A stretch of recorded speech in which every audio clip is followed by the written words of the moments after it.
नमस्कार, बहुत बहुत स्वागत। न्यूज़ 18 का डिजिटल प्लेटफॉर्म आप देख रहे हैं। मैं हूं आपके साथ ऋतु ज्ञानवानी। बॉलीवुड अभिनेता धर्मेंद्र का 24 नवंबर को मुंबई में निधन हो गया। जिस तरीके से उनका अंतिम संस्कार हुआ, उससे उनके चाहने वालों के मन में कई सारे सवाल भी उठ रहे हैं। वे जानना चाह रहे हैं कि पद्म भूषण से सम्मानित धर्मेंद्र की पार्थिव देह अंतिम दर्शन के लिए आखिर क्यों नहीं रखी गई। उनका अंतिम संस्कार राजकीय सम्मान के साथ आखिर क्यों नहीं हुआ। तो धर्मेंद्र के निधन की खबर पर परिवार की तरफ से कोई आधिकारिक जानकारी भी नहीं दी गई थी। इससे पहले 10 नवंबर को जब धर्मेंद्र ब्रीच कैंडी में एडमिट हुए थे, तब उनकी बेटियों को आनन फानन में विदेश से बुलाया गया था।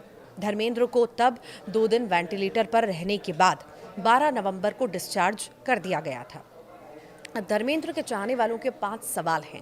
पहला ये है कि जल्दबाजी में आखिर अंतिम संस्कार क्यों किया गया। सोमवार दोपहर करीब 1 बजे धर्मेंद्र के बंगले के बाहर एम्बुलेंस देखी गई। इसके बाद खबरें ये रहीं कि धर्मेंद्र की तबीयत बिगड़ी है। हालांकि जल्द ही बंगले के बाहर सिक्योरिटी बढ़ा दी गई और बैरिकेडिंग की जाने लगी। इस बीच विले पार्ले शमशान घाट में सिक्योरिटी बढ़ा दी गई। फिर खबर आई कि उनका अंतिम संस्कार कर दिया गया। 11 नवंबर को भी धर्मेंद्र के निधन की खबर आई थी, जिसके बाद उनके परिवार ने नाराजगी जाहिर करते हुए इसे अपमानजनक कहा था।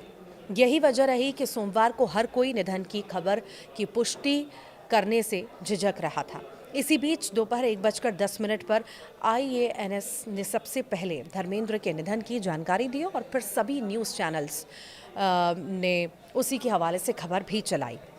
खबर सामने आई थी कि धर्मेंद्र की बेटी ईशा देओल विले पार्ले शमशान घाट पर स्पॉट हुई और उस समय ना तो वहां पर ज़्यादा भीड़ इकट्ठा हुई थी और न ही खबर की पुष्टि की गई थी। कुछ देर बाद हेमा मालिनी शमशान घाट पहुंची। देखते ही देखते आमिर खान, अमिताभ बच्चन, अभिषेक बच्चन समेत कई सेलेब्स शमशान भूमि पहुंचने लगे। फिल्म मेकर करण जौहर पहले सेलिब्रिटी थे जिन्होंने धर्मेंद्र को श्रद्धांजलि देते हुए उनके निधन की पुष्टि की। दोपहर करीब 1:30 बजे तक निधन की पुष्टि हुई और 3 बजे तक हेमा मालिनी अंतिम संस्कार खत्म कर शमशान घाट से बाहर आई और वहां से रवाना हो गई। अंतिम संस्कार होने के बाद कई फैंस शमशान घाट के बाहर मातम मनाते दिखे। कई फैंस ने धर्मेंद्र के अंतिम दर्शन न मिल पाने पर नाराजगी जताते हुए उनके बच्चों पर नाराजगी जाहिर की। सवाल ये भी है कि पद्म भूषण मिला तो आखिर राजकीय सम्मान क्यों नहीं किया गया। इसको काट के लगाना। सवाल ये भी है कि पद्म भूषण मिला तो आखिर राजकीय सम्मान क्यों नहीं दिया गया। धर्मेंद्र 2004 अरे यार काट के लगाना है यहाँ से। सवाल ये भी है कि पद्म भूषण मिला तो राजकीय सम्मान आखिर क्यों नहीं दिया गया। धर्मेंद्र 2004 से 2009 के बीच बीकानेर से सांसद रहे। उन्हें 2012 में पद्म भूषण से सम्मानित किया गया था। आमतौर पर पद्म अवॉर्डी का अंतिम संस्कार राजकीय सम्मान के साथ किया जाता है। धर्मेंद्र को राजकीय सम्मान दिया गया या नहीं, ये साफ नहीं है। रिपोर्ट्स को अंदर जाने की अगर अनुमति रिपोर्टर्स को नहीं दी गई थी। बाहर मौजूद रहे रिपोर्टर्स ने भी गार्ड ऑफ ऑनर नहीं सुना। अब सवाल ये भी आता है कि पद्म भूषण मिला तो राजकीय सम्मान आखिर क्यों नहीं दिया गया। धर्मेंद्र 2004 से 2009 के बीच बीकानेर से सांसद रहे। उन्हें 2012 में पद्म भूषण से सम्मानित किया गया था। आमतौर पर पद्म अवॉर्डी का अंतिम संस्कार राजकीय सम्मान के साथ किया जाता है। धर्मेंद्र को राजकीय सम्मान दिया गया या नहीं, ये साफ नहीं हो पाया। ये भी जानकारी है कि रिपोर्टर्स को अंदर जाने की अनुमति नहीं थी। बाहर मौजूद रहे सभी रिपोर्टर्स ने भी गार्ड ऑफ ऑनर नहीं सुना। आपको ये जानकारी दें कि श्रीदेवी को पद्मश्री से सम्मानित किया गया था। उनका निधन 24 फरवरी 2018 को दुबई में हुआ था। 4 दिनों बाद पार्थिव शरीर भारत लाया गया और 28 फरवरी 2018 को उनका अंतिम संस्कार हुआ। पद्मश्री अवॉर्डी श्रीदेवी का अंतिम संस्कार राजकीय सम्मान के साथ ही हुआ था।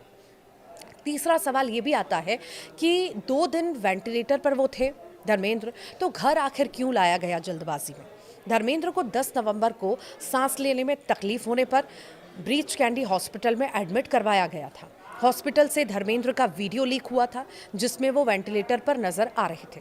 परिवार ने वीडियो लीक करने वाले हॉस्पिटल स्टाफ के खिलाफ शिकायत भी दर्ज करवाई, जिसके बाद उसे गिरफ्तार किया गया। सवाल यह है कि अगर 89 साल के धर्मेंद्र वेंटिलेटर पर थे तो उन्हें अचानक घर क्यों लाया गया। अब चौथा सवाल यह है कि हेमा ने कहा था कि धर्मेंद्र रिकवर कर रहे हैं, तो कैसे आखिर निधन हो गया। धर्मेंद्र को 12 नवंबर को हॉस्पिटल से डिस्चार्ज किया गया था। तब से ही उन्हें लगातार डॉक्टर्स की कड़ी निगरानी में रखा गया था। और इस बीच हेमा मालिनी ने एक पत्रकार से कहा था कि धर्मेंद्र रिकवर कर रहे हैं। उनके परिवार ने आधिकारिक बयान जारी किया था। डॉक्टर प्रतीत समदानी आंतरिक रोगों और गंभीर मरीजों की देखभाल क्रिटिकल केयर यानी के विशेषज्ञ हैं। उन्होंने बताया था कि धर्मेंद्र पिछले कई हफ्तों से कभी अस्पताल में भर्ती हो रहे थे तो कभी घर लौट रहे थे। तो वहीं सवाल ये भी है कि जब हालत नाजुक थी तो बेटियों को विदेश से क्यों बुलाया गया। धर्मेंद्र 10 नवंबर को ब्रीच कैंडी हॉस्पिटल में एडमिट होने से पहले 31 अक्टूबर को भी एडमिट हुए थे। तब भी उन्हें सांस लेने में दिक्कत आई थी। हालांकि जब 10 नवंबर को वे भर्ती हुए थे तो परिवार के करीबी सूत्र ने बातचीत में बताया था कि धर्मेंद्र की हालत नाजुक है और उनकी बेटियों अजेता और विजेता को भी विदेश से भारत बुला लिया गया है। तब बॉबी देओल भी अल्फा फिल्म की शूटिंग छोड़कर हॉस्पिटल पहुंचे थे। तब भी सलमान खान, शाहरुख खान, गोविंदा समेत कई सेलेब्स अचानक हॉस्पिटल पहुंचे थे। अब अगर बेटियों को विदेश से बुलाया गया तो फिर 2 दिन वेंटिलेटर पर होने के बावजूद उन्हें आनन फानन में डिस्चार्ज आखिर क्यों करवाया गया।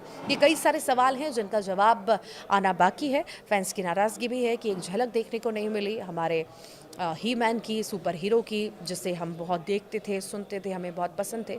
एक झलक देखना बहुत ज़रूरी थी। आनन फानन में अंतिम संस्कार कर दिया गया। इसको लेकर के नाराज़गी भी है। आप क्या सोचते हैं, ज़रूर बताइएगा।